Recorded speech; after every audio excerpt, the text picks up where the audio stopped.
જય જય શ્રી ગોકુલેશ. વૈષ્ણવ, ગઈકાલે સત્સંગમાં આપણે જોયું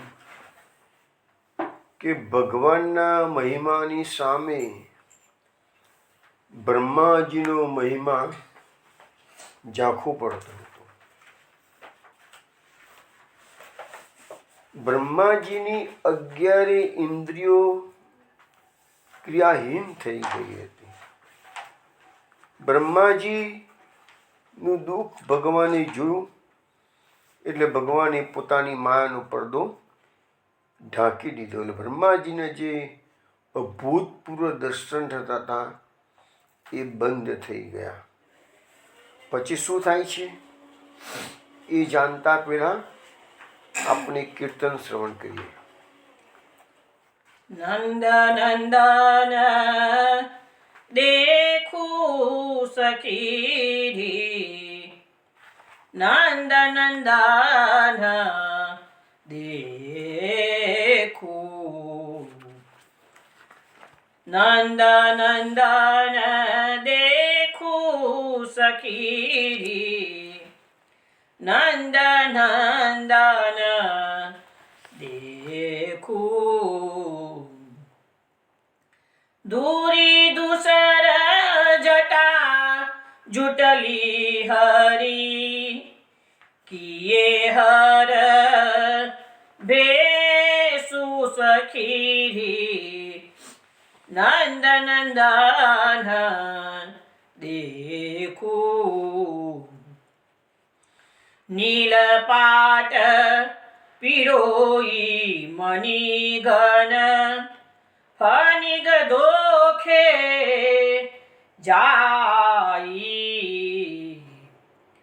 खून खुना कर हसत हरिहर, नचत डमरू बजाई सखी, नंद नंदन देखूं. जलज माल गोपाल पहिरे, कहाँ कहाँ बनाई, मुंडे माला मनोहर घर, ऐसी शोभा पाई सखी, नंद नंदन देखूं. स्वाति सूत माला विराजत, श्याम तनई भाई, मनौ गंगा गौरी डरहर, लई कंठ लगाई सखी, नंद नंदन देखूं. के हरि नख निरेखी हृदय, रही नारी बिचारी, बाल शशि मनु बालू तेले, उर्धरयो त्रिपुरारी सखी, नंद नंदन देखूं. देखी अंग अनंग जज क्यों, नंद सुत हर जान, सुर हृदय बसो नित श्याम, शिव को ध्यान सखी, नंद नंदन देखूं. नंद नंदन देखूं सखी, नंद नंदन देखूं. વૈષ્ણવ આ કીર્તન આપે સારંગ રાગમાં શ્રવણ કર્યું છે. આજે મહાશિવરાત્રિનો દિવસ છે, એટલે આજે જે કીર્તન વિનોદાએ ગાયું છે તે મહાદેવ લીલાનું કીર્તન છે. વૈષ્ણવો આપણને બધાને ખ્યાલ છે જ કે પુષ્ટિ માર્ગમાં શંકર ભગવાનનું સ્થાન એક મહાવૈષ્ણવ તરીકેનું છે. એટલે તો ભાગવતમાં તથા ગીતાજીમાં જે વિભૂતિ યોગનું વર્ણન છે એમાં ભગવાન બોલે છે કે વૈષ્ણવાનામ યથા શંભુ, વૈષ્ણવમાં શંભુ એટલે શંકર ભગવાન શ્રેષ્ઠ છે. આવી વિભૂતિનું વર્ણન આવે છે. પુષ્ટિ માર્ગમાં મહાશિવરાત્રિનો ઉપવાસ નથી બતાવવામાં આવ્યો. બધા ભગવદ અવતારો, નરસિંહ જયંતિ, કૃષ્ણ જયંતિ, રામ જયંતિ, રામનવમી, વામન દ્વાદશી બધા ઉપવાસ છે. કેમ કે અહીંયા ભગવત અવતાર તરીકેનું મહત્વ નથી, અહીંયા વૈષ્ણવ મહાવૈષ્ણવ તરીકેનું એમનું મહાત્મ્ય છે. આજે આપણે પુરુષોત્તમદાસ શેઠના ઘરની વાત સાંભળેલી છે કે દર નંદ મહોત્સવ પછી કાશી વિશ્વનાથ મહાદેવમાં કાશીમાં ત્યાંથી પ્રસાદનો ટુકડો જતો હતો. તો એ નંદ મહોત્સવમાં પણ ભાગ લેવા માટે વિશ્વનાથ મહાદેવ પધારતા હતા. ભગવાનનું ગોકુલમાં પ્રાકટ્ય થયું તો સર્વપ્રથમ કનૈયાના દર્શન કરવા માટે લાલ જશોદાજીના ત્યાં મહાદેવજી પધારે છે. મથુરાની અંદર જે રાત્રે વૈષ્ણવ મંડળી બેસતી હતી, ભગવદ વાર્તા થતી હતી, ત્યાં મહાદેવજી એક વૈષ્ણવનું રૂપ લઈને પધારતા અને એક શેઠ જે સત્સંગના અંતે ચણાનો પ્રસાદ બાંટવામાં આવતો હતો. તો એક શેઠ શું કરતા હતા, પ્રસાદ લેતા હતા પણ પ્રસાદ મોઢામાં ના મૂકે, બાજુમાં જમીન પર ખૂણામાં ગમે ત્યાં મૂકી દે. તો એ વૈષ્ણવ મંડળીમાં જે શંકર ભગવાન આવતા હતા એ શંકર ભગવાન પેલા શેઠનો નીચેનો મૂકેલો પ્રસાદ લઈ લેતા હતા. એવું આપણે વાર્તા સાહિત્યમાં આવે છે. તો કહેવાનો મતલબ શું છે કે આપણા ત્યાં શંકર ભગવાનનું સ્થાન એક મહાવૈષ્ણવ તરીકેનું છે. એટલે તમે એ લોકો ઘણી વખત શું છે કે ભાઈ નેગેટિવ બીજી વસ્તુ અગત્યની સમજવાની જરૂર છે કે સામાન્ય રીતે આપણે મહાદેવના મંદિરમાં દર્શન કરવા જતા નથી હોતા, પરંતુ જ્યારે વજ પરિક્રમા હોય કે કોઈ તીર્થ સ્થાન કે કાશીમાં ગયા હોઈએ તો કાશીની અંદર ત્યાંના જે મુખ્ય તીર્થ છે ને એ કાશી વિશ્વનાથ મહાદેવ છે, ત્યાં મુખ્ય મંદિર, મુખ્ય દેવ. તો જ્યાં બી તીર્થમાં ગયા હોઈએ તો એ તીર્થના દેવને માન આપવું જરૂરી છે. રૂટીનમાં જ આપણે જ્યાં રહેતા હોઈએ ત્યાં મહાદેવના મંદિર હોય ત્યાં નથી જવાનું, પરંતુ જ્યારે આવો કોઈ પરિક્રમા કરતા રસ્તામાં મહાદેવ આવતા હોય તો એને માન આપવા માટે પણ જવું પડે. અને એ બી કે ભગવાન તરીકે નથી જતા, પરંતુ એક વૈષ્ણવ બીજા વૈષ્ણવને મળવા માટે જાય છે એ ભાવ રાખીને જવાનું છે, તો અન્યાય થતો નથી. હવે આની અંદર શું છે, આ કીર્તન જે હમણાં આપણે શ્રવણ કર્યું ને એમાં ભગવાને મહાદેવજીનો વેશ ધારણ કર્યો છે એવા સુરદાસજીને દર્શન થયેલા. જોઈએ શું કે છે હવે. સખીરી નંદ નંદન દેખું ધૂરી ધૂસર જતા જુટલી હરી કિયે હર ભેસું. એટલે કે છે હે સખી નંદ નંદનને મેં આજે જોયા. કેવા જોયા છે કે જે દૂરથી ખરડાયેલા, જતા જૂટ ધારણ કરેલા. શ્રી હરિએ આજે શિવજીનો વેશ ધારણ કર્યું છે.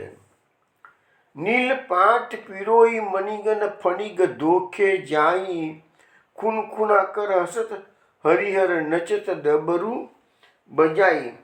હવે કે છે નીલા દોરા પર મણિઓની માળા અને સાપ ધારણ કર્યો હોય એવી લાગે છે. આ માળાથી તો સાપ પણ ભૂલ કરી જાય કે છે. આજે શ્રી હરિ જોરથી હસે છે અને ડમરું બજાવીને નાચી રહ્યા છે. એનો અર્થ એવો થાય છે. પછી જલજ માલ ગોપાલ પહેરે કહા કહા બનાઈ મુંડ માલા મનોહર ઘર એસી શોભા પાઈ કે છે. અરે સખી શું કહું, ગોપાલે કમળોની માળા પહેરી તો છે, પણ આ માળા તો માનો શિવજીના ગળામાં ખોપરીઓની માળા હોય એવી લાગે છે કે છે. સ્વાતિ સુત માલા બિરાજિત શ્યામ તન ઇય ભાઈ, માનો ગંગા ગૌરી દર હર લઈ કંઠ લગાઈ. હવે કહે છે કે હવે શ્યામ શરીર પર, ભગવાનનું જે શ્યામ શરીર છે એના પર મોતીઓની માળા એવી લાગે છે કે માનો કે પાર્વતીથી ડરીને શ્રી ગંગાજીને શિવજી કંઠે લગાવી દીધા છે કે છે. એવો ભાવ અહીંયા બતાવવામાં આવેલો છે. કેહરી નગ નિરખી હૃદય રહી નારી બિચારી, બાલ શશી મનુ ભાલુ તે લે ઉર ધર્યો ત્રિપુરારી. એટલે કે છે ગોપીઓએ શ્રી હરિના શ્રીનખ જોઈને એવું અનુમાન કર્યું કે જાણે કે શિવજીએ બાલચંદ્રને પોતાના માથેથી ઉતારી ને હૃદય પર શોભિત કર્યા છે. એટલે ભગવાનના મસ્તકમાં, શંકર ભગવાનના મસ્તકમાં જે અર્ધચંદ્રનું ચિહ્ન છે ને, તો એ અર્ધચંદ્ર જે છે એ અત્યારે એમના હૃદય પર, છાતી પર આવી ગયા છે એમ કહે છે. છેલ્લી લીટીમાં કહે છે કે દેખી અંગ અનંગન ઝેક્યો નંદ સૂત હર જાન, સુર હૃદય બસો નીત શ્યામ શિવ કો ધ્યાન. એટલે એમ કહેવા માંગે છે હવે તો કામદેવ પણ નંદનંદનને શિવજી માનીને ગભરાઈ જાય. કારણ કે નંદનંદન ભગવાને શિવજીનો વેશ આજે ધારણ કરેલો છે કે એટલે કામદેવ આ સ્વરૂપ જોઈને ગભરાઈ ગયા છે કે છે. કેમ? તો શિવજીએ તો કામદેવને બાળીને ભસ્મ કરેલો છે, એટલે એનું નામ પડ્યું છે અનંગ. અનઅંગ એટલે અંગ વિનાનો, એટલે નામ અનંગ પડ્યું છે. સુરદાસજી કહે છે કે કૃષ્ણનું આ શિવ સ્વરૂપ સદાય મારા હૃદયમાં સ્થિત રહે. ભગવાને સુરદાસજી એમ કહે છે કે ભગવાનનું આ જે શંકર ભગવાનનું જે સ્વરૂપ ધારણ કર્યું છે એ મારા હૃદયમાં હું ધારણ કરું છું. તો વૈષ્ણવો, આ આપણે એક મહાદેવ લીલાની ભગવાનની વાત આજે આપણે શ્રવણ કરી છે. હવે આપણે સત્સંગમાં શ્રીમદ ભાગવતના 13મા અધ્યાયમાં પ્રવેશ કરીએ છીએ.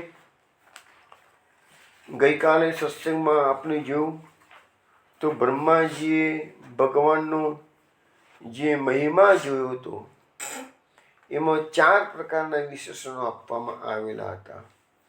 એક તો ભગવાનનો મહિમા કેવો છે તો કે અતર્કીય, કે જેનો તર્કથી વિચાર ના થઈ શકે. તમે ભગવાનના મહિમાના મનમાં વિચારો કરવા જાઓ કે આવો મહિમા છે, આવો મહિમા છે, કે ના, તમે વિચારી જ નહીં શકો એવું ભગવાનનું મહાત્મ્ય છે. એટલે આપણે તો ભક્તિ માર્ગની જે વ્યાખ્યા છે ને એમાં પણ એક વાક્ય આવે છે ને એવું કે મહાત્મ્ય જ્ઞાનપૂર્વક પ્રભુમાં થતો સર્વતોધિક શુદ્ધ સ્નેહ.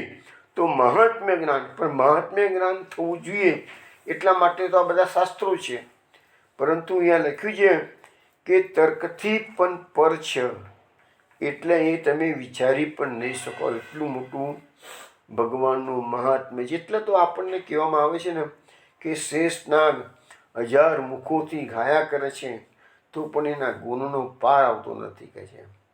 અને બ્રહ્મા શંકર ઇન્દ્ર જેવા સતત એનું ધ્યાન કરે છે તો એ પ્રભુ એના ધ્યાનમાં પણ આવતા નથી. એવો એનો મહિમા છે કે જે વિચાર કરી શકાય તેમ નથી. બીજું અપ્રમિતિકે શબ્દ આવ્યો છે, એટલે કે ભગવાનનું જ્ઞાન ભગવાન જ છે, ભગવાનનું મહાત્મ્ય ભગવાન જ જાણે. એવી રીતે ભગવાનનું જ્ઞાન ભગવાનને છે, બીજા કોઈને ભગવાનનું જ્ઞાન થતું નથી. પછી શબ્દ આવે છે પરત્ર. પરત્ર એટલે પ્રકૃતિથી પર. એટલે આપણે આ દુનિયામાં માયાની ઘણી વાતો કરી ચૂક્યા અત્યાર સુધીમાં. તો આખું જગત કેવું છે? પ્રકૃતિ એટલે કે માયા. તો માયાના સકંજા હેઠળ આપણે બધા ફસાયેલા છીએ. તો ભગવાન શું છે? એ પ્રકૃતિથી એટલે કે માયાથી પર છે. માયા ભગવાનને હેરાન ના કરે, માયા આપણને હેરાન કરે. પછી ભગવાનના મહિમામાં સમજાવવામાં આવ્યું છે કે હવે આપણા જે મુખ્ય શાસ્ત્રો કયા છે તો વેદો એટલે ઉપનિષદો. તો એ ઉપનિષદો પણ ભગવાનનું નેતિ નેતિ કહીને જ્ઞાન કરે છે. એટલે કે ભાઈ પ્રભુ કેવો છે, કૃષ્ણ કેવો છે, બ્રહ્મ કેવું છે, તો નહીતી નહીતી આ નથી આ નથી, એટલે આ નથી આ નથી કરે, પણ કેવું છે કેમ તો એના નહીં કહી શકે. આ તો કે નથી આના જેવો, તો કે નથી આના જેવો, તો નથી આમ. તો ઉપનિષદો પણ એ બ્રહ્મનું પૂરું વર્ણન કરી શકતા નથી. આપણે જ્યારે દસમ સ્કંદનું 87મો અધ્યાય આવશે અને વેદ સ્તુતિ આવશે, તો વેદોએ પ્રભુના જે ગુણગાન ગાયા છે એના 28 શ્લોકો અતિ ઉત્તમ શ્લોકો છે. અને એમાં ભાગવતમાં લખેલું પણ છે કે બધા વેદો ઉપનિષદો પુરાણોનો સાર આ 28 શ્લોકોમાં આવી ગયો છે. અને મહાપ્રભુજીએ એ 28 વેદ સ્તુતિના શ્લોકોની સામે 28 કારિકાઓ લખી છે. મહાપ્રભુજીએ સુબોધિનીજીમાં જે કારિકાઓ બતાવવામાં આવેલી છે એમાં માનો કે કુંતી સ્તુતિ હોય કે ભીષ્મ સ્તુતિ હોય, તો કુંતી સ્તુતિના 25 શ્લોકોમાં કે ભીષ્મ સ્તુતિના 11 શ્લોકોમાં મહાપ્રભુજી એક કે બે જ કારિકા લખીને આગળ નીકળી ગયા છે. સુબોધિનીજી લખી છે, પરંતુ કારિકા લખવાની વાત આવે, કારિકા એટલે સાર, કારિકા એટલે સાર. તો એમને બધી સ્તુતિઓનો જે સાર લખ્યો હોય તો એક કે બે શ્લોકોમાં લખેલું હોય. હમણાં જ હવે આપણે આજે જ આવીએ છીએ, શરૂઆત થશે. બ્રહ્માજીની સ્તુતિ છે, 40 શ્લોકોની છે, આજે આવવાની છે. તો બ્રહ્માજીની સ્તુતિ મહાપ્રભુજીએ એની કારિકા એક કે બે કારિકા લખી દીધી છે, વધારે નથી લખી. પણ જ્યારે વેદ સ્તુતિની અંદર કેટલું મહાત્મ્ય છે તમે એનાથી સમજી શકશો કે મહાપ્રભુજીએ એક એક શ્લોકની સામે એક કારિકા લખી છે. અને જ્યારે એ લઈશું ને તે ડિટેલ્સમાં ચર્ચા કરીશું આપણે. એટલે તો સમજાવું છું કે વેદો પણ એ બ્રહ્મનું પૂરું વર્ણન કરી શકતા નથી. આવો ભગવાનનો 4 રીતનો મહિમા આ 13મા અધ્યાયમાં બતાવવામાં આવેલું છે. એટલે બ્રહ્માજીને પૂરેપૂરો ભગવાનનો મહાત્મ્યનો ખ્યાલ ના આવ્યો. કરવા ગયા હતા પરીક્ષા ભગવાનની, પોતે બરાબરના મુશ્કેલીમાં મૂકી ગયા છે. બ્રહ્માજી એનાથી મોહ પામ્યા, એટલે તો મહાપ્રભુજીએ નામ મૂક્યું બ્રહ્મ મોહન કરતા. અને પછી અત્યારે બ્રહ્માજી મોહ પામી ગયા છે, દુઃખી થઈ ગયા છે, કંઈ સમજણ પડતી નથી કે હું શું કરું હવે કે છે. એટલે ભગવાન સમજી ગયા ગમે તેમ તો ભગવાનના ભક્ત છે બ્રહ્માજી, એમના પુત્ર છે, નાભી કમળમાંથી પ્રાગટ્ય થયેલું છે. એટલે ભગવાન પોતાના ભક્તનું પુત્રનું દુઃખ જોઈ શક્યા નથી, એટલે ભગવાને પોતાની માયાનો પડદો ઢાંકી દીધો. એટલે જે મહાત્મ્ય દેખાતું હતું એના કારણે પોતે દુઃખી થઈ ગયા કે આવા પ્રભુને મેં પરીક્ષા કરી છે, મેં એવી ભૂલ કરી છે. તો ભગવાને પછી માયાનો પડદો ઢાંકી દીધો. એટલે મહાત્મ્યનું જે જ્ઞાન થતું હતું એ બધું અટકી ગયું છે. હવે આગળ શ્લોકમાં શું કહે છે કે ભગવાને માયાનો પડદો ઢાંકી દીધો એટલે બ્રહ્માજી મૂર્છા ખાઈને પડ્યા અને પછી અંતર્જ્ઞાન પ્રાપ્ત થવાથી ઉઠ્યા પાછા થોડી વારમાં. તો હવે લખ્યું છે કે તતોર વાક પ્રતિલબ્ધાક્ષ ક પરે તવદ ઉત્થિત કૃચ્છાત્મુન્મિલ્ય ભય દ્રષ્ટિ આચષ્ટેદમ સહાત્મનામ. એટલે કે છે કે અંદરથી જ્ઞાન પ્રાપ્ત કરેલા બ્રહ્માજી મરણ પામેલો માણસ ફરીથી પાછો ઊભો થાય અને મહા મુશ્કેલથી આંખો ઉઘાડીને પોતાની સાથે આ જગતને જુએ, એ રીતે બ્રહ્માજી જગતને જોવા લાગ્યા. હવે જોયું કે અહીંયા લખ્યું છે કે મરણ પામેલો માણસ ફરીથી ઉઠે. હવે આમ તો સામાન્ય રીતે કોઈ માણસ મૂર્છિત થયેલો હોય તો એની મૂર્છા અવસ્થા દૂર થાય માની લઈએ, પરંતુ કોઈ માણસ મરી ગયેલો હોય અને સજીવન થાય એવા રેરમાં રેર કિસ્સા પણ છે. આપણે ગીતા પ્રેસ ગોરખપુરમાંથી પુનર્જન્મનો વિશેષાંક બહાર પડેલું છે, તો એમાં આવા કિસ્સા આપેલા છે કે ક્યારેક ક્યારેક, નોટ ઓલવેઝ પણ ક્યારેક ક્યારેક યમદૂતો પણ ભૂલ કરે. ભાઈ યમ રાજાનો હુકમ થઈ ગયો કે ફલાણા ગામમાં જઈને શાંતિલાલને લઈ આવો. હવે આજુબાજુમાં 2 શાંતિલાલ રહેતા હોય તો પેલા યમદૂતો ગૂંચવાય કયા શાંતિલાલને લઈ જવાનું કીધું છે. એટલે પેલો માધો શાંતિલાલ હોય ને એટલે યમદૂતો એને પકડીને લઈ જાય કારણ એમનું તો એમ રાજા કહેલા આને ક્યાં લાયા છો કે છે, આનો સમય તો હજુ થયો નથી પૂરો કે છે. આને તો કે છે એટલા બધા પાપો કર્યા છે એને ભોગવવાના બાકી છે કે છે. જાઓ જાઓ પાછું મૂકી આવો કે છે. પેલા બાજીવાળાને લઈ આવો. તો પેલો બાજીવાળો તો સાજો સરવો છે કે છે. તો સાજો સરવો છે પણ એનો ટાઈમ થઈ ગયો છે કે છે. એનો ટાઈમ નથી. આવા કિસ્સા બધા ગીતા પ્રેસનું જે પુનર્જન્મ વિશેષાંક છે એમાં આપેલા છે આ ટાઈપના કિસ્સા. કે આવું ક્યારેક યમદૂતો સરખા નામવાળા હોય તો એ ભૂલો કરી બેસતા હોય છે. તો પેલું મરણ પામેલો માણસ હોય, રામ બોલું ભાઈ રામ થઈ ગયું હોય, બધા ડાઘુએ એને સાથળી બાંધી પણ દીધી હોય અને પેલો આળસ મળીને બેસો થાય છે. આજે પેપરમાં પણ કિસ્સા ક્યારેક આવે છે એવા કે સ્મશાનમાં લાકડા પર મૂક્યો હોય અને બેઠો થઈ ગયેલો હોય.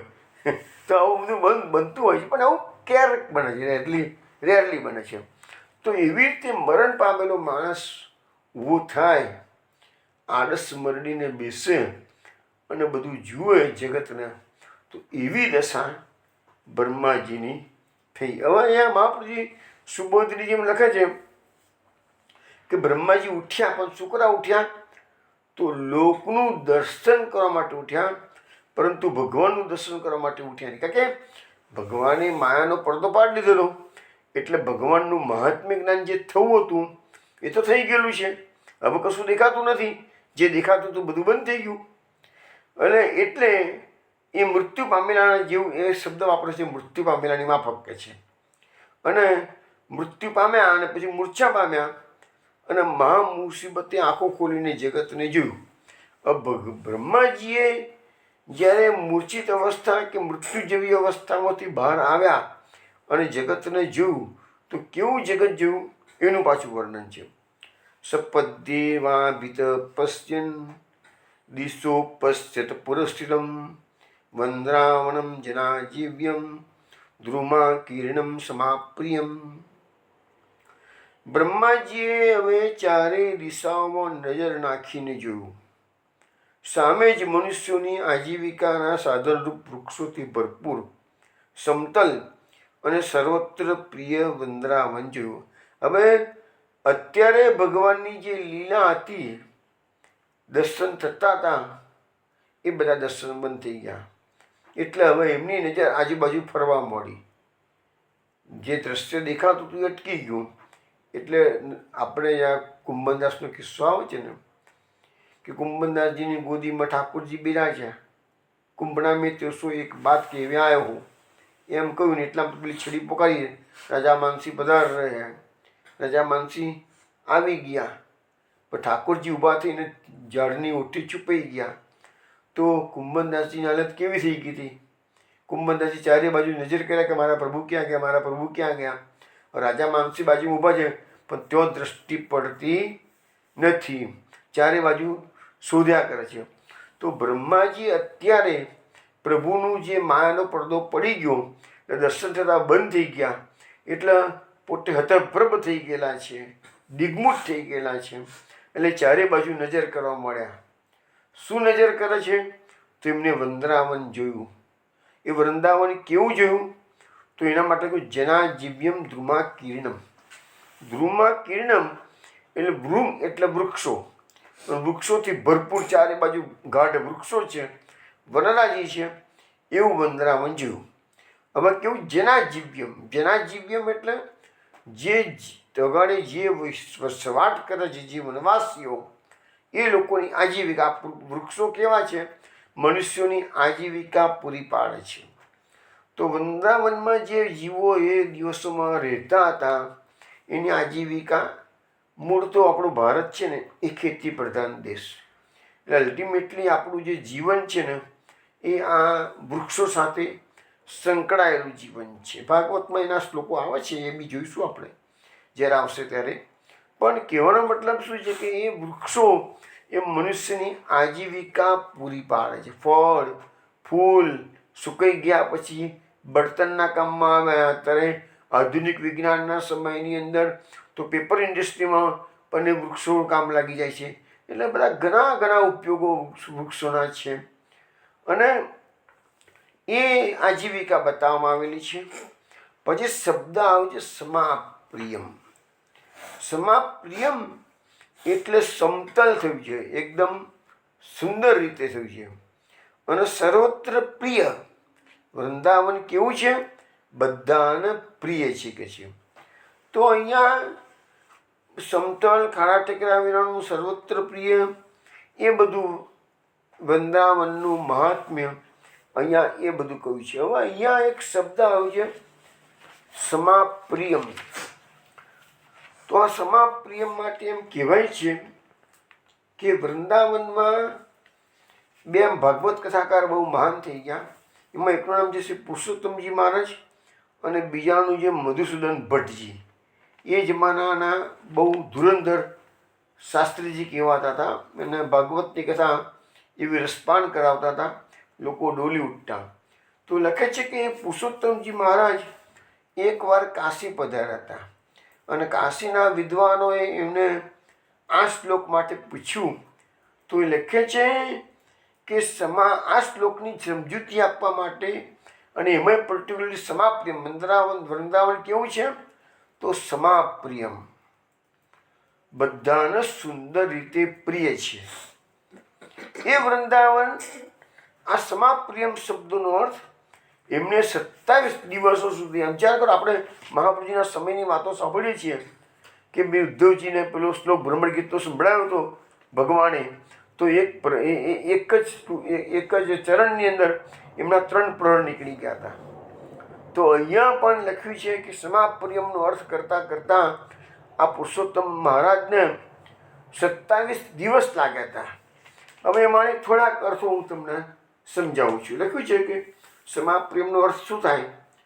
તો અહીંના વૃક્ષો કલ્પ વૃક્ષોથી અધિક મહત્વપૂર્ણ છે.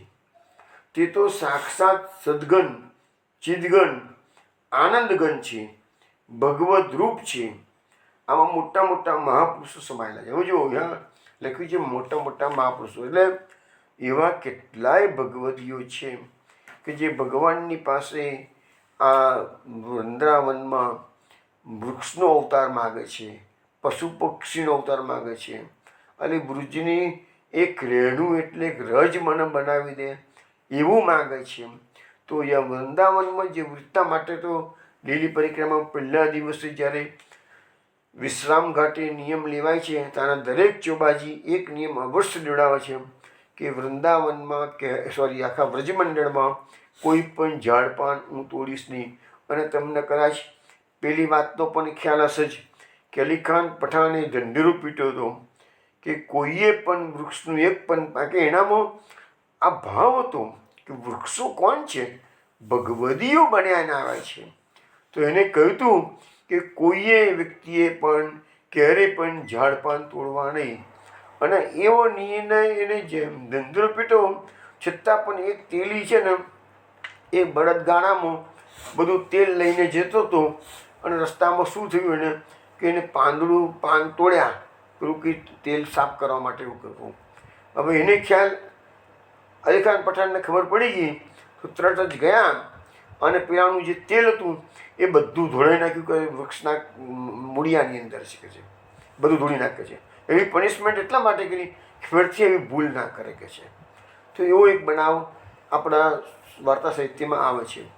બીજું એક વસ્તુ અમારે તો જ્યારે થોડા વર્ષો પહેલાં અમારા મિત્રના વેવાઈ મનુભાઈ એમનું નામ છે, એમને અમારા મિત્રને કીધું, મદ્રાસમાં રહે છે, કે ભાઈ નારાયણભાઈને કોણ કે અમને વ્રજના દર્શન કરાવે.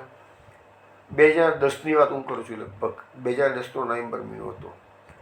એટલે મારા પર ફોન આવ્યો તો મેં કીધું સારું કે જે નવેમ્બર મહિનો અથવા ફેબ્રુઆરી તમને જે અનુકૂળ હોય એ રીત. મેં કીધું વૃંદાવન વ્રજમાં જવું હોય તો આ 2 સિઝન સારી, કારણ કે બહુ ઠંડીની, બહુ ગરમીની, વરસાદ નહીં એવી આ સિઝન છે. એટલે નવેમ્બર બેસ્ટ, અથવા તો મેં કીધું ફેબ્રુઆરી. તો એ લોકોનું ઉતાવળ હતું કે મને કે નવેમ્બરમાં ટિકિટ બુક કરાવી.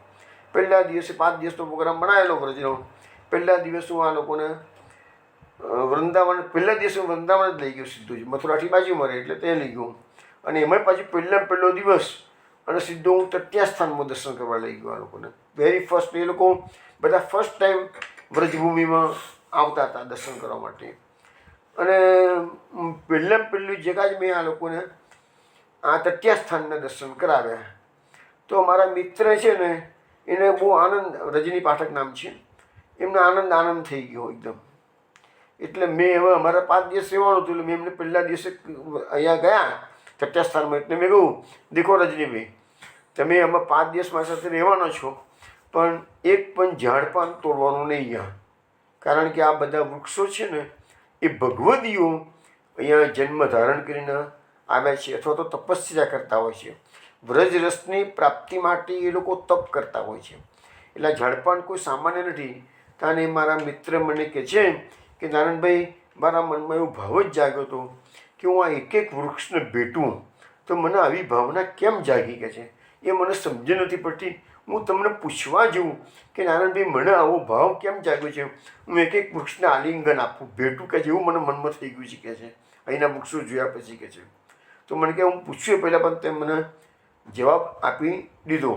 એટલે કહેવાનો મતલબ એવો છે કે વૃંદાવનના જે વૃક્ષો છે ને એ આપણને દેખાય જળ, પણ એ જળ નથી, એ બધા જીવંત છે, કલ્પવૃક્ષ સમાન છે.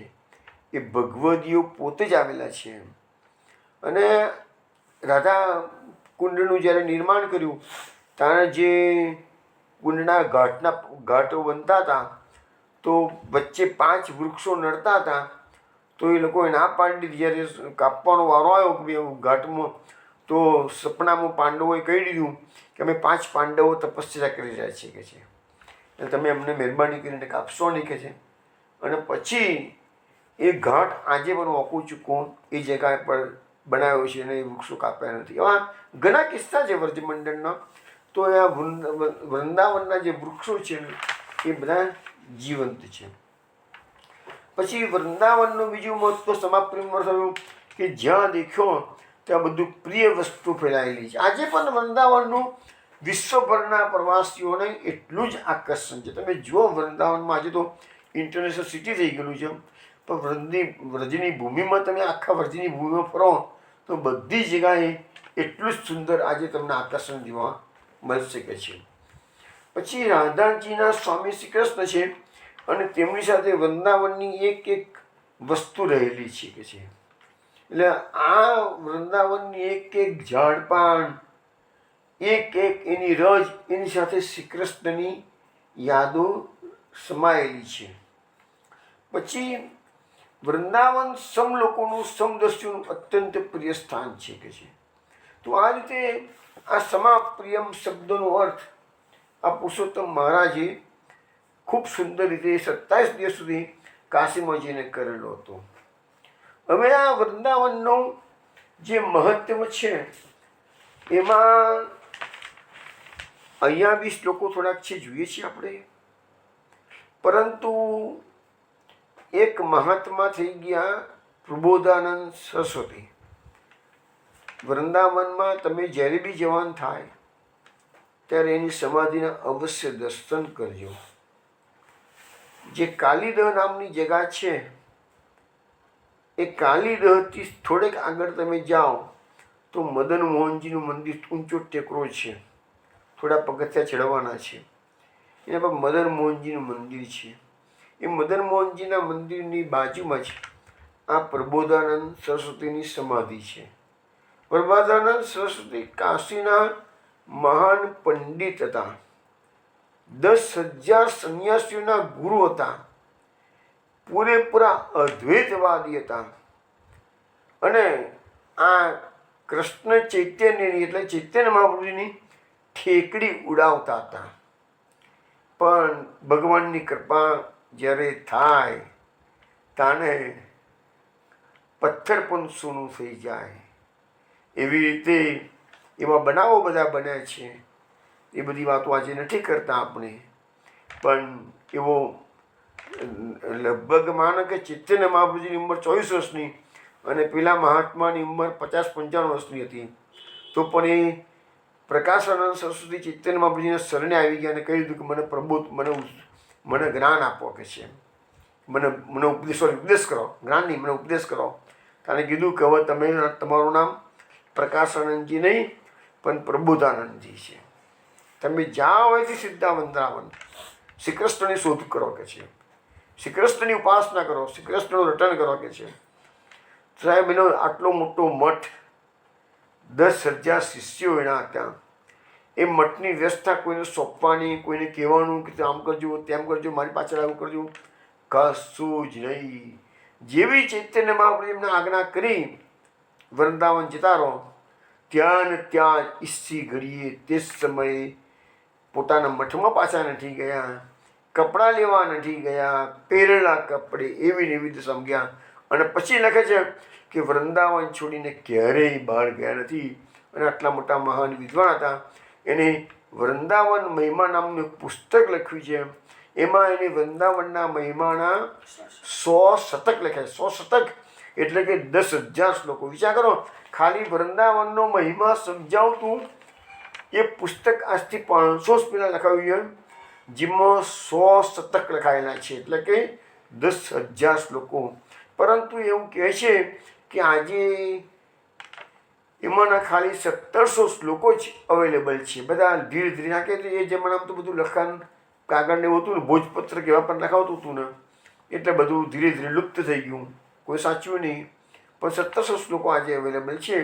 પણ એવો વૃંદાવનનો મહિમા છે. બીજું આપણા નંદાસજીએ પણ વૃંદાવનનું ખૂબ સુંદર વર્ણન કર્યું. થોડીક નંદાસજીની થોડીક ટૂંકો તમને શ્રવણ કરાવું છું. નંદાસજીએ જે લખ્યું છે વૃંદાવનનું મહાત્મ્ય, એના વિશે કહ્યું. જહાં નિસર્ગ તે જીવ સબ બેર ભાવ બિસરાઈ, બસ હી જहाँ સુખ સો સદા પ્રીત અધિકાઈ. શ્રી જહાં નિસર્ગ તે જીવ સબ બેર ભાવ બિસરાઈ. હવે અહીંયા વૃંદાવનમાં શું છે, બધા જેટલા જીવો છે એ કુદરતી રીતે એવી રીતે રહે છે કે એમનામાં પરસ્પર વૈરભાવ હોતો નથી.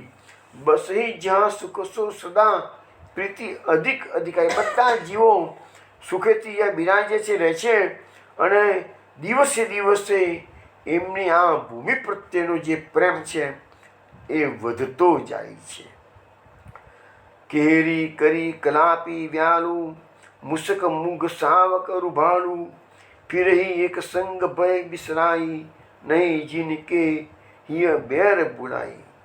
એટલે કે છે કે સિંહ હોય, મોર હોય, અજગર હોય, ઉંદર હોય, હરણના બચ્ચા હોય, ભાલુ એટલે રીંછ હોય, આ બધા વિના સંકોચે વિના ભયથી એક સાથે અહીંયા રહે છે કે છે. અને એના હૈયામાં કોઈનામાં વેરભાવ નથી. તો સામાન્ય રીતે સિંહ મૃગલાને દેખે એટલે શિકાર કરી જ જાય. સાપ જે છે અને મોર છે એ સર્પને દેખે એટલે શિકાર કરી જ જાય. પણ અહીંયા એવું નથી કે છે. અહીંયા બધાનો એક સંગ ભયરહિત થઈને બધા રહે છે કે છે. કૃષ્ણદેવ ક્રીડાથલ પાવન, ક્રોધ લોભ મદ ગર્વ ન સમાન, દશાવન ક્ષુધા તુષા બાંધે નહીં તાઈ, બસે બિપિન જે નિત નિત ચાહી. એટલે કે છે કે આ કૃષ્ણ ભગવાનની લીલાસ્થલી એકદમ પવિત્ર છે કે છે. આ ભૂમિમાં ક્રોધ, લોભ, મદ, ગર્વ એ બધાનું કોઈ સ્થાન જ નથી. બધું દૂર. એ બધા દુર્ગુણો જે આપણને આને જે આપણે માનવ સહજ દુર્ગુણો કહી શકીએ. માનવના જન્મજાત આ બધા દુર્ગુણો માનવમાં હોય છે. તો અહીંયા લખ્યું છે કે અહીંયા બધો ક્રોધ ચાલ્યો જાય, લોભ ચાલ્યો જાય, ગર્વ પણ ચાલ્યો જાય કે છે. ક્ષુધા તૃષા બાંધે નહીં તાઈ, બસે બિપિન જે નિત ચિત્ત ચાહી. એટલે કે છે ક્ષુધા એટલે ભૂખ ના લાગે, તરસ ના લાગે. તમને ભગવાનની ભક્તિ કરવામાં એ જે બધા બાધાઓ થતી હોય છે એ બધા અહીં ના લાગે કે છે. બસે બિપિન એટલે આ વનમાં કે છે બધા નિત્ય નિત્ય ચાહી અને નિત્ય નિત્ય ચાહીના વનમાં બધા રહેતા હોય છે. લેવો મનો મહિમા આપણે નંદાસજી ગાવે. નંદાસજીએ ઇવન રાસપંચાયતમાં પણ વૃંદાવનનું વર્ણન કર્યું છે ને, એની પણ સુંદર ટૂંકો છે. હું થોડીક ટૂંકો સમજાવું તમને. અબ સુંદર શ્રી વૃંદાવન કો ગાય સુનાઉં, सकल सिद्धिदायक नायक पे सब निधि पाऊं, श्री वृंदावन चिदघन कछु छवि बरनी न जाई, कृष्ण ललित लीला के काज धरी रहो जड़ताई, जाना गखग मृग कुंजलता विरुद्ध तृण जेते, नाइन काल गुण प्रभाव सदा शोभित है तेते, सकल जंतु विरुद्ध जहाँ हरिमुख संक चरही કામ ક્રોધ મદ લોભ રહિત લીલા અનુસરી. પેલું જે કીધું એ પણ નંદાસનું છે, આ પણ નંદાસનું. આનો અર્થ એવો થાય છે કે નંદાસજી રાસપંચાયતમાં વૃંદાવનનું સુંદર વર્ણન કરતા કહે છે કે હવે હું શ્રી સુંદર વૃંદાવનને ગાઈને સંભળાવું છું. તે વૃંદાવન સકલ સિદ્ધિઓ આપનારું છે, તેના નાયક પણ સર્વનિધિ દાયક છે. જો કે શ્રી વૃંદાવન ચિદગન જીવંત છે, શોભા વર્ણવી શકાતી નથી, છતાંય શ્રી કૃષ્ણની લલિત લીલાઓ માટે વૃંદાવનની જળ સ્વરૂપ ધારણ. જો ભગવાન વૃંદાવનનું સ્વરૂપ કેવું છે? ચિદગન એટલે જીવંત છે, પણ ભગવાનને લીલા કરવાની છે માટે એની જળ સ્વરૂપ ધારણ કરેલું છે. ત્યાં જે પર્વત, પક્ષી, હરણ, કુંજલતા, વૃક્ષો વગેરે જે કંઈ પણ છે તેના પર કાલનો પ્રભાવ પડતો નથી, તેથી શોભાયમાન રહે છે. એટલે અહીંયા આગળ એક પદમાં આવે છે કે આ સદાય વસંત ઋતુ તોગાડીનો વસંત ઋતુનો પ્રભાવ રહી શકે છે. એટલે કાલનો પ્રભાવ પડતો નથી. કાલના કારણે સુકાતા હોય, પાનખર આવે એવું એ થતું નથી કે છે. તો પ્રાણીઓ પોતાના હિંસક સ્વભાવની વિરુદ્ધ સ્ત્રી તથા મૃગ પણ સાથે સાથે ચાલે છે. એટલે જે જન્મજાત વેર હોય સ્ત્રીનું, મૃગનું, સાપનું, નોળિયાનું, સાપનું અને મોરનું, તો એ બધું યા વેર રહેતું નથી. કામ, ક્રોધ, મદ, લોભ વગેરેથી રહિત થઈ કૃષ્ણ લીલાને અનુસરે છે. તો આમાં બધા વૃંદાવન મહિમા તો ઘણો બધો અનેક પુસ્તકોમાં ઘણું લખાયેલું છે, પણ આજે ભાગવતમાં એક આપણો શ્લોક આવ્યો છે, થોડીક વાત આપણે કરી છે. હવે પછીનો બીજો શ્લોક આવે છે ભાગવતની અંદર. તત્ર નૈસર્ગ દુર્વેરા સહાસન નૃમગાદય મિત્રાણી વાજિતા ભાસ ગતરુત તસ્કાદિકમ. એટલે એમનું કહ્યું એ પ્રમાણે કે વૃંદાવનમાં સ્વભાવથી દુષ્ટ વેરવૃત્તિવાળા માણસો, પશુઓ વગેરે મિત્રોની જેમ સાથે રહેતા. ભગવાનના વાસના લીધે એ લોકો, એ જે જીવો છે એનો ક્રોધ, લોભ વગેરે દોષો નષ્ટ થઈ ગયા હતા.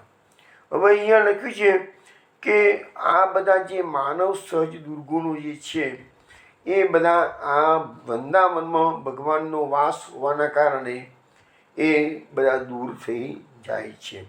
હવે આપણા ત્યાં દસમ સ્કંદમાં જ્યારે આપણે ઉત્તરાર્ધમાં જઈશું ત્યાંના ભગવાનની જે સુધર્મ સભા છે એની વાત આવશે. અને પ્રશ્નોત્તરીમાં એક મેં પ્રશ્ન પૂછેલો પણ ખરો કે ભાઈ સુધર્મા સભાની લાક્ષણિકતાઓ, 6 લાક્ષણિકતાઓ બતાવવામાં આવી છે કે 6 પ્રકારના વિકારો સુધર્મા સભામાં નડતા નથી. ભગવાનની જે દ્વારકાની સુધર્મા સભા છે એમાં કયા કયા 6 વિકારો? તો લખે છે કે ભૂખ, તરસ, શોક, મોહ અને જરા અને મૃત્યુ. આ 6 જે વિકારો સામાન્ય રીતે આપણા બધાને હેરાન કરતા હોય છે, તો સુધર્મા સભામાં બેઠેલાને આ વસ્તુ હેરાન કરતી નથી, એવું ભાગવતમાં દસમ સ્કંદ ઉત્તરાર્ધમાં ઉલ્લેખ છે. તો અહીંયા પણ લખ્યું છે કે વૃંદાવનનું પણ એટલું મહત્ત્વ છે એમ કે આવા કોઈ વિકારો મનુષ્યને સતાવતા નથી કે છે, અને કોઈ જાતનું વેર આપસમાં હોતું નથી કે છે. પછી હવે બ્રહ્માજીએ દર્શન કર્યા, નજર ચારે બાજુ ફેરવી તો વૃંદાવનના દર્શન થયા. એ વૃંદાવન કેવા દર્શન થયા એની વાત કરી. હવે આગળ દ્રષ્ટિ કરે છે કે જે મૂળ વાત તો શું હતું કે ભગવાનની લીલાના દર્શન થતા હતા, અટકી ગયા. ભગવાને પડદો પાડી દીધો, એટલે જે અનેક સ્વરૂપોના દર્શન થતા હતા એ દર્શનો બધા બંધ થઈ ગયા. પણ ભગવાનના દર્શન કરવાની જગ્યાએ એને વૃંદાવનના દર્શન તો કર્યા, પણ પછી એની નજરો શોધે છે કે ભગવાન ક્યાં ગયા. ત્યાં એને જોયું તો કનૈયો કેવો છે, જીવો ધ્યાન રાખવા. લીલા, ભગવાનની લીલા તમે સમજો કેવી એકપટ્ટી લીલા છે. ત્યાં તો બ્રહ્માજીએ જોયું ગોપાળોના વંશના બાળક હોવાનું નાટક ભજ્યું. જે હમણાં થોડી પહેલાં જગતનો નાશનું બતાવી દીધું, હું સર્વકાઈ છું કે બરાબર છે. હવે ભગવાન નાનકડું બાળક બની ગયા છે. ગોપ બાલક બની ગયા છે. કેવો બાલક છે? દ્વૈત ભાવ રહિત, પર અનંત અગાધ જ્ઞાનવાળા જે બ્રહ્મના દર્શન એને કરેલા હતા એ જ બ્રહ્મ અત્યારે હાથમાં કોળીઓ લઈ વાછરડા અને મિત્રોને યારી બાજુ દૃષ્ટિકોણ શોધી રહ્યા છે. જો ભગવાનનું મહાત્મ્ય થોડી વાર પહેલાં બ્રહ્માજી જોયું તો કેવું હતું કે દ્વૈત ભાવ રહિત જોયા, પર એટલે શ્રેષ્ઠ જોયા, અનંત અનંત મૂર્તિઓ જોઈ છે, અગાધ મહાત્મ્ય જ્ઞાનવાળા પ્રભુને જોયા છે. એ જ બ્રહ્મ, પેલો માયાનો પડદો પડી ગયો એટલે એ જ બ્રહ્મ બ્રહ્માજીને કેવો દેખાય છે? તો નાનકડો ગોપ બાલક હાથમાં કોળીઓ લીધો છે અને વાછરડા અને ગોપ સખાઓને શોધવા માટે નીકળી પડેલા. જોયું આ લીલાના દર્શન તો તમે જુઓ કેવા ભગવાન બધાને ઊંચા નીચા કરે છે. સુબોધિનીજીમાં મહાપ્રભુજી લખે છે કે હકીકતમાં તો જે બ્રહ્મ છે એ દ્વૈત રહિત છે કે છે. પર એટલે કાળ વગેરેને નિયમમાં રાખનારું છે, અનંત અને તેથી હદ વિનાનું છે. જેમનું જ્ઞાન અગાધ છે, માપી ન શકાય તેવું બ્રહ્મને બ્રહ્માજીએ થોડી વાર પહેલાં જોયેલું. પણ હવે એ જ બ્રહ્મ પાછું 1 વર્ષ પહેલાં જોયું ને, મહાપ્રભુજી લખે છે કે 1 વર્ષ પહેલાં જે દર્શન થયા હતા બ્રહ્માજીને, હાથમાં કોળીઓ લીધો ને, બિભ્રત વ્યાનું ચિત્રપટ્ટો શ્લોક આપણે ગાન કર્યો હતો ને કે બિભ્રત વ્યાનું ચિત્રપટ્ટો શૃંગવેત્રે કક્ષે, તો પોતાના ઉદર પર બંસરી ખોસેલી છે, કક્ષમાં એટલે બગલની અંદર વેત્ર અને છડી મૂકેલી છે કે છે, શૃંગી મૂકેલી છે, અને ડાબા હાથમાં દહીં ભાતનું કોળીઓ લીધેલો છે, અને એવા કૃષ્ણ શોધવા નીકળી પડ્યા છે. 1 વર્ષ પહેલાં જે દર્શન થયા હતા એ દર્શન પાછા આજે અહીંયા બ્રહ્માજીને થયા. તો હવે કે જો બ્રહ્માજીને શું હાલત થઈ, વિચાર તમે કરો છો વૈષ્ણવ, વિચાર કરો, બ્રહ્માજીના એંગલથી થોડો વિચાર કરો કે બ્રહ્માજી ભૂલ કરતા તો કરી લીધી છે એને, સારું કે ખોટું થઈ ગયું છે મારાથી કે છે. પણ હવે જે 1 વર્ષ પહેલાં જે દર્શન થયા હતા ને જેનાથી મોહિત થઈ ગયા હતા અને બધાનું હરણ કરી ગયા, એ જ સ્થિતિ પાછી ભગવાન લાવીને મૂકે છે. તો શું બ્રહ્માજી ફિરતી એના પર શંકા કરશે?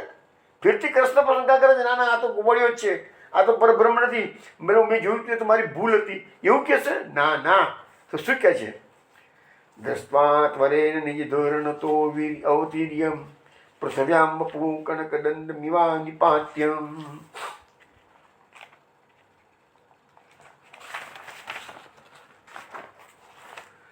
સ્પૃષ્ટ્વા ચતુર્મુકટ કોટિભી અંગ્રિયુગ્મમ નત્વા મુદશ્રુ સુજલય અકૃતાભિષેકમ. હવે એને આવા દર્શન કર્યા ને બ્રહ્માજીએ, 1 વર્ષ પહેલાં જે દર્શન થયા હતા એ જ દર્શન પાછા અત્યારે થયા છે. પણ હવે તો કે બ્રહ્માજી એ બી ભૂલ કરે જ નહીં, ગઈ વખતે ભૂલ કરી હતી વર્ષ પહેલાંની. એટલે બ્રહ્માજીને આ પરબ્રહ્મના 2 સ્વરૂપના દર્શન એ જ વખતે 2 સ્વરૂપના દર્શન થાય. એક થોડી વાર પહેલાં મહાત્મ્ય જ્ઞાનવાળું બતાવ્યું સ્વરૂપ, અનંત અનંત મૂર્તિઓ બતાવી દીધી, અને હવે પાછું એ જ દહીં ભાતનો કોળીઓવાળો કૃષ્ણ નાનકડો ગોપાલ બતાવ્યો કે છે. એટલે બ્રહ્માજી પોતાના વાહન જે હંસ, બ્રહ્માજીનું વાહન હંસ છે, હંસ પરથી પોતે ઉતરી ગયા જમીન પર, સોનાના દંડની માફક પોતાના દેહને જમીન પર નાખ્યું, જેને આપણે કહીએ છીએ ને દંડવત પ્રણામ. દંડવત પ્રણામ, દંડવત એટલે દંડ એટલે લાકડી, તો લાકડીના માફક જ આખા આડા સૂઈ ગયા. 4 મુકુટોની ટોચથી ભગવાનના 2 ચરણોને સ્પર્શ કર્યો, નમન કર્યો, આનંદના અશ્રુના જલથી એ ચરણોનો અભિષેક કર્યો. હવે સામાન્ય રીતે આપણા તો એવું કહેવાય છે કે ચરણાભિષેક, ચરણનો અભિષેક કરીને ચરણ ધોવાનો. કોઈ મહાપુરુષ આપણા ત્યાં પધારતા હોય તો સામાન્ય રીતે ચરણ ધોવાનો એક મહિમા છે, અને એ ચરણોદક જેને કહેવાય છે. પણ અહીંયા તો બ્રહ્માજીએ પોતાના અશ્રુબિંદુ, ભાઈ અશ્રુબિંદુ કેવા છે? ઉષ્ણ નથી, આનંદના. આનંદના અશ્રુ હંમેશા શીત હોય, અને જે દુઃખના આંસુ હોય એ હંમેશા ઉષ્ણ હોય. તો અહીંયા તો આનંદના આંસુ છે. પ્રભુના આંસુના દર્શન કરી અને બ્રહ્માજીને આનંદ થઈ ગયો. પ્રભુ કેટલી મોટી કૃપા થઈ, તના મનાવા દર્શન થાય છે તમને.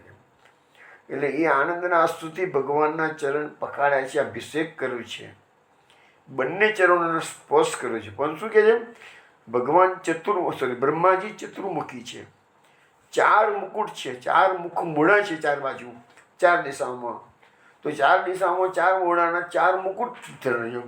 અમે કે 4 મુકુટોની ટોચથી ભગવાનના 2 ચરણોનો સ્પર્શ કરો. તમે જરા કલ્પના કરીએ કે બ્રહ્માજી આપણે એવી વૃંદાવન ગયા છીએ, માની લો ચલો, ભગવાન દહીં ભાતનો કોળીઓ લઈને હાથમાં ગોપ બાળકો વાછરડા શોધી રહ્યા છે. બ્રહ્માજી હંસના વાહનમાંથી નીચે કૂદકો મારીને નીચે ઉતરી ગયા, અને બ્રહ્માજી સોનાના દંડની માફક, લાકડીની માફક આડા પડી ગયા અને દંડવત પ્રણામ કરે છે. પણ દંડવત પ્રણામ કરે તેમની જે છાતી છે જમીન સાથે ચોંટી ગયેલી હોય, બરાબર છે. તો મુખ છે એ થોડુંક અધ્ધર રાખ્યું હોય, પણ એમને જે મુકુટ છે એ મુકુટથી ભગવાનના બંને ચરણોનો વારાફરતી સ્પર્શ કરવું, ત્યાં સુધી તો માની શકાય. પણ એ બીજો મુકુટ હોય એ જમણી બાજુ હોય, ત્રીજો મુકુટ હોય એ ડાબી બાજુ હોય, ચોથો મુકુટ હોય એ પાછળની બાજુ હોય. તો એ આ તો કે 4 મુકુટોથી એને સ્પર્શ કર્યો છે.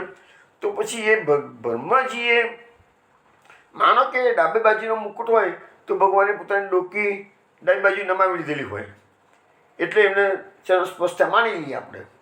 જમણી બાજુની ડોકી હોય એ જમણી બાજુ માની લીધેલી હોય, નમાવી લીધી હોય. એટલે પણ પાછળનું જે મુકુટ હોય એને કેવી રીતે દંડવટ કરી હશે? તો શું બ્રહ્માજીનું બોડી પ્લાસ્ટિક જેવું હતું? આખી ડોક, આખી ઘુમડી હોય 180 ડિગ્રીએ, 180 ડિગ્રી આખી ડોકી ઘુમાવે તો જ એ મુકુટથી દર્શન થાય. એટલે આ વસ્તુ તમે વિચારજો, મને તો જવાબ નથી મળતો, પણ એ લખ્યું છે એટલે હું વિચાર આવ્યો છે કે 4 મુકુટની ટોચથી 4 મુકુટનો સ્પર્શ થાય કેવી રીતે? આગળનો એક જ સ્પર્શ થાય ખરેખર, તો મેક્સિમમ જમણે ડાબે સ્પર્શ થાય. પાછળના મુકુટનો સ્પર્શ કેવી રીતે કર્યો હશે એ ક્વેશ્ચન માર્ક છે. તો આવી રીતે એમને ભગવાનના ચરણ કમળનો અભિષેક કર્યો. હવે આગળના શ્લોકમાં કહે છે, ઉત્થાય કૃષ્ણસ્ય ચિરસ્ય પાદ્યો પતન આસ્તે મહિત્વમ પ્રાગદ્રષ્ટમ સ્મૃત્વા સ્મૃત્વા પુનઃ પુનઃ શને રથોત્થાય વિભૃજ્ય લોચને મુકુંદ ઉદ્વીક્ષ્ય વિનમ્ર કંદર કૃતાંજલિ પ્રશ્રયવાન સમાહિત સર્વે પથુર ગદગદ યેદ તેલયા. 2 શ્લોકો બોલું છું. એનો અર્થ એવો થાય કે બ્રહ્માજી પહેલાં ભગવાનનો જે મહિમા જોયો હતો એનું વારંવાર સ્મરણ કરી, વારંવાર ઉઠી શ્રી કૃષ્ણના ભગવાનના ચરણમાં વારંવાર ધડી પડતા હતા. હવે એને રિયલાઇઝ થયું કે સાલી બહુ મોટી ભૂલ થઈ ગઈ મારાથી કે છે. એટલે બ્રહ્માજી ઊભા થયા કે હવે એને બીજું એટલે તો પુષ્ટિ માર્ગની અંદર પાયામાં દીનતાની જે વાત કરી આ જ છે કે જ્યારે ભગવાનને રીઝવવા માટે બ્રહ્માજી પાસે હવે એક જ શસ્ત્ર રહ્યું છે, ભૂલ કરતાં કરી દીધી છે. એક જ શસ્ત્ર, દીનતા. દીનતાનું પ્રતીક છે આ બધું. નમન કરવા, દંડવટ કરવા, કાલાવાલા કરવા, આ બધી દીનતા છે. તો વારંવાર ભગવાનના મહિમાનું સ્મરણ કર્યું. કયો મહિમા? જે એમને થોડીક વાર પહેલાં જ જોયો છે, અનંત અનંત મૂર્તિઓનો એ. અને બધા જ દેવો એમની સ્તુતિ કરી રહ્યા છે. જે સૂક્ષ્મરૂપી અભિમાની દેવતાઓ હતા સૂક્ષ્મ તત્વોના, એ બધા ભગવાનને સ્તુતિ કરી રહ્યા છે. એ મહિમા એને જોયો છે તેનું વારંવાર સ્મરણ કરે છે. પાછા ઊભા થાય છે, પાછા ભગવાનના ચરણોમાં પડી જાય છે, પાછા ઊભા થાય છે. તો લખ્યું છે ને કે સ્મૃત્વા સ્મૃત્વા પુનઃ પુનઃ, વારંવાર અનેક વાર ભગવાનના ચરણોમાં દંડવટ પ્રણામ કર્યા. અને આમ પાછું લખ્યું છે ઘણા વખત સુધી ચાલ્યું. શને રથોત્થાય એટલે કે શને એટલે ધીરે ધીરે, વારંવાર. પુનઃ પુનઃ એટલે વારંવાર. શને એટલે ધીરે ધીરે. રસોદ થાય એટલે ઉઠવું, પાછું આડા સૂઈ જવું, ઉઠવું, પાછું આડા સૂઈ જવું, એટલે વારંવાર ચરણ સ્પર્શ કરવાના. અને એવી રીતે બ્રહ્માજી મૂર્છા અવસ્થામાંથી બહાર આવ્યા, પછી ગભરાઈ ગયા, હતપ્રભ થઈ ગયા છે. એટલે ધીરે ધીરે ધીરે ધીરે ભગવાનને આટલી બધી કાનાવાળા વિનંતી કરી ધીરેથી ઉઠ્યા પાછા. નેત્રોથી અભિષેક જે કરેલો એ નેત્રો હવે એને સાફ કર્યા. પછી ભગવાનના એ જે દર્શન તો કર્યા તો નિર્મળ નેત્રો એટલે જે સાફ થઈ ગયા બધા નેત્રો, જે અંદરથી પાપ પશ્ચાતાપ, એટલા માટે કહે છે ને કે રે પસ્તાવ વિપુલ જળનું સ્વર્ગથી ઉતર્યું છે, પાપી તેમાં ડૂબકી દઈને પુણ્યશાળી બને છે. એટલે કલાપીનું વાક્ય છે કે પશ્ચાતાપ એક એવું છે શસ્ત્ર કે જેમાં ગમે તો પાપી માણસ પણ એમાં ડૂબકી મારે તો એ પુણ્યશાળી થઈ જાય છે.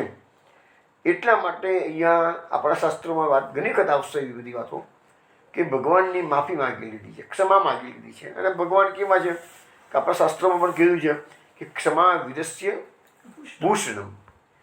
યુધિષ્ઠિરના કેસમાં બધી વસ્તુ અંબો આવે છે. દુર્યોધન આટલી બધી ગલતી કરેલી તો પણ ક્યારે બી અર્જુન અકળાયો છે, ભીમ અકળાયો છે, પણ યુધિષ્ઠિર ક્યારેય અકળાયા નથી. યુધિષ્ઠિરે કીધું ક્ષમા વિદસ્ય ભૂષણમ.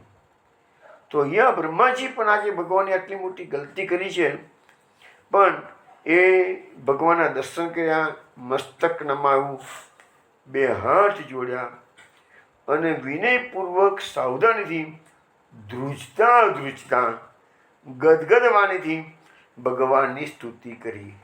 હવે જો અહીંયા શબ્દો કેવા વપરાય છે, ગદગદ ઐલ તેલ્યા એટલે ગદગદ વાણીથી, અને પછી શું છે કે પૂરેપૂરી સાવધાની સમાહિત સર્વપથું એટલે વિનયપૂર્વક ધ્રુજતા ધ્રુજતા પાછું ભગવાનની સ્તુતિ કરવા જાય. આજે આપણે કોઈ બી મોટા માણસને મળવા આપણે જવાનું થયું હોય તો આપણે એના ખંડમાં કે જે રૂમમાં જવાનું હોય એને પ્રવેશ કરીએ તો આપણા મનમાં કેટલી બધી ગડમથલ થયા કરે. સર શું વાત કરીશું, કેવી રીતે બોલીશું, કેવા શબ્દો ગોઠવીશું, કેમ તે એ બધું ગડમથલ કેમ થયા કરે કે મોટી હસ્તી છે અને આપણે સામે હું નાનો માણસ છીએ. તો નાનો માણસ મોટા માણસ જોડે જે કામ કરવા માટે ગયો હોય તો એને ગોઠવીને બોલવું પડે. ધૂસતા ધૂસતા લકડા આ ગભરામણ થાય કે કંઈક મારાથી ભૂલતો નથી જાય ને કંઈક. તો એવી આ તો જગતનો નાથ છે અને બ્રહ્માજી તો એને એક અધિકારી છે. ભગવાનના અસંખ્ય અધિકારીમાંનો એક અધિકારી છે બ્રહ્માજી. તો અધિકારી જ્યારે મોટા શેઠને મળવા જતો હોય ત્યારે કેટલો ગભરાતું હોય. તો આ તો જગતનો નાથ છે. તો એવી રીતે અહીંયા એની સ્તુતિ કરવામાં આવેલી છે. તો હવે સ્તુતિનો જે શ્લોકો છે એ અધ્યાય 14 આવશે. પરંતુ આપણે વાત કરીએ છીએ કે બ્રહ્માજીની જેવી દશા છે એવી જ દશા 11મા અધ્યાય ગીતામાં ગઈકાલે વાત આપણે કરતા હતા છીએ કે અર્જુનને શ્રી કૃષ્ણ ભગવાને જ્યારે પોતાનું એ મહિમા બતાવ્યો છે વિશ્વરૂપ દર્શન યોગનું, તો અર્જુનની પણ દશા કેવી થાય છે એ આપણે જરા જોઈ લઈએ. તો અર્જુનને ભગવાનનો મહિમા સમજાવ્યો. ત્યાં સુધી એને પોતાના સખા, પોતાના સગા મિત્ર એવું માનતા હતા, પોતાનો સારથી. પણ હવે એને ખ્યાલ આવ્યો ઓહો આ તો કૃષ્ણ કોણ છે. એટલે કૃષ્ણ ઓળખાણ આપશો પછી કે છે કાલોસ્મી, હું જ કાળ છું કે છે.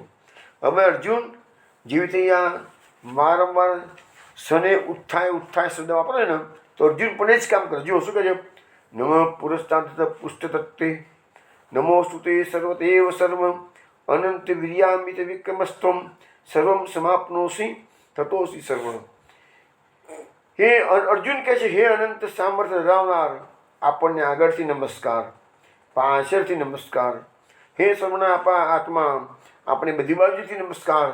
હે અનંત પરાક્રમી, આખા બ્રહ્માંડમાં વ્યાપીને રહેલા છો, માટે આપ સર્વરૂપ છો અને હું આપને સદૈવ નમસ્કાર કરું છું. અર્જુન નમસ્કાર અહીંયા આવ્યો.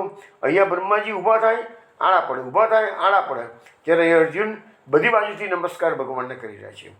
પછી અર્જુનને હવે જે રીતે બ્રહ્માજીને ભૂલ સમજાઈ ગઈ છે તો કૃતાંજલિ અભિષેક કર્યો છે પોતાની આંખોમાંથી આનંદાશ્રુનો. તો અર્જુન શું કરે છે? અર્જુન માફી માગે છે. શું કહે છે? સખેતી મત્વા પ્રસવમ વિદુક્તમ હે કૃષ્ણ હે યાદવ હે સખેતી અજાનતા મહિમાનમ તવેદમ મયા પ્રમાદાત પ્રણયેન વાપી યચ્છાવાસાર્થમસત્કૃતોસી વિહાર સંયાસન ભોજનેષુ એકો થવાપી અચ્યુત તત્સમક્ષમ તત્ક્ષામયે ત્વામમ અપ્રમેયમ. એટલે કે છે હે કૃષ્ણ, આપણા પ્રભાવને નહીં જાણતા તમે મારા સખા છો એમ માનીને મેં પ્રેમથી કે પ્રમાદથી હે કૃષ્ણ હે યાદવ હે સખા એ પ્રમાણે જે કંઈ વગર વિચારે અવજ્ઞાપૂર્વક કહ્યું તો એ અચ્યુત આપ જે મારા વડે વિનોદ ખાતર પણ વિહાર સંયા આસન ભોજન વગેરે કરતી વખતે એકાંતમાં અથવા તો સખાઓની સામે પણ કદાચ મારી ભૂલથી અપમાન થઈ ગયું હશે તો એ સર્વ અપરાધો એ આપણા અચિંત્ય પ્રભાવને હું જાણતો નહોતો, પણ હવે મને તમારો પ્રભાવ ખ્યાલ જાય તો મારા એ બધા અપરાધોને ક્ષમા કરવાની હું પ્રાર્થના કરું છું. પછી અર્જુન શું કહે છે? અદ્રષ્ટપૂર્વમ વિષિતોસ્મિ દૃષ્ટવા ભયેન ચ પ્રવ્યથિતમ મનો મે તદેવ મે દર્શય દેવરૂપમ પ્રસિદ્ધ દેવેશ જગન નિવાસ. હે પ્રભુ, પહેલાં ન જોયેલા આપના આશ્ચર્યમય રૂપને જોઈને હું હરખાઈ પણ રહ્યો છું અને મારું મન ભયને લીધે ઘણું વ્યાકુળ પણ થઈ ગયું છે. માટે આપ પોતાનું પેલું ચતુર્ભુજ વિષ્ણુ રૂપ જ મને દર્શાવો. હે દેવેશ, હે જગન નિવાસ, પસંદ થાઓ. હવે ભગવાનને વિનંતી કરે છે, હું આ તમારું રૂપ જોઈને ગભરાઈ ગયો છું, મને તમારું અસલ જે રૂપ હતું ને એ રૂપ જ મને બતાવો કે છે. કિરીટિનમ ગદિતમ ચક્રહસ્તમ ઈચ્છામિ ત્વામ દ્રષ્ટુમમ તથૈવ તેનૈવ રૂપેણ ચતુર્ભુજેન સહસ્ત્રબાહો ભવ વિશ્વમૂર્તિ. અર્જુન કહે છે કે હું એવા જ આપને મુકુટધારી તથા ગદા અને ચક્ર હાથમાં ધારણ કરેલા જોવા ઈચ્છું છું. માટે એ વિશ્વ સ્વરૂપ એ હજાર હાથવાળા આપ એ જ પ્રમાણે ચતુર્ભુજ રૂપે પ્રગટ થાઓ. તો બ્રહ્માજી પણ ગભરાઈ ગયા એટલે માયાનો પડદો પાડી દીધો ભગવાને, અને ભગવાને પોતાના ગોપાલનું સ્વરૂપ બતાવ્યું. અર્જુનનો રથ ભગવાન હાંકી રહ્યા છે તો ચતુર્ભુજ ભગવાને જ્યારે મહાભારતના યુદ્ધમાં રથ હાંક્યો છે ને ત્યારે ભગવાન ચતુર્ભુજ રૂપે રથ હાંક્યો છે. એટલે અર્જુન અત્યારે વિનંતી કરે છે, એ તમારું ચતુર્ભુજ રૂપ મને બતાવો, મને આ રૂપ જેવું નથી, હું ગભરાઈ ગયો છું. અહીંયા અર્જુન પણ માફી માગે છે તો બ્રહ્માજી પણ માફી માગે છે. બંને જણ પસ્તાયા છે. બંનેને ભગવાને સુંદર દર્શન કરાયા છે. હવે એ દર્શન કરાયા પછી બ્રહ્માજી સ્તુતિમાં શું કહેશે એ કાલ રાત્રે 8 વાગે આપણે મળીશું, તેને વાત કરીશું. ત્યાં સુધી જય જય શ્રી ગોકુલેશ.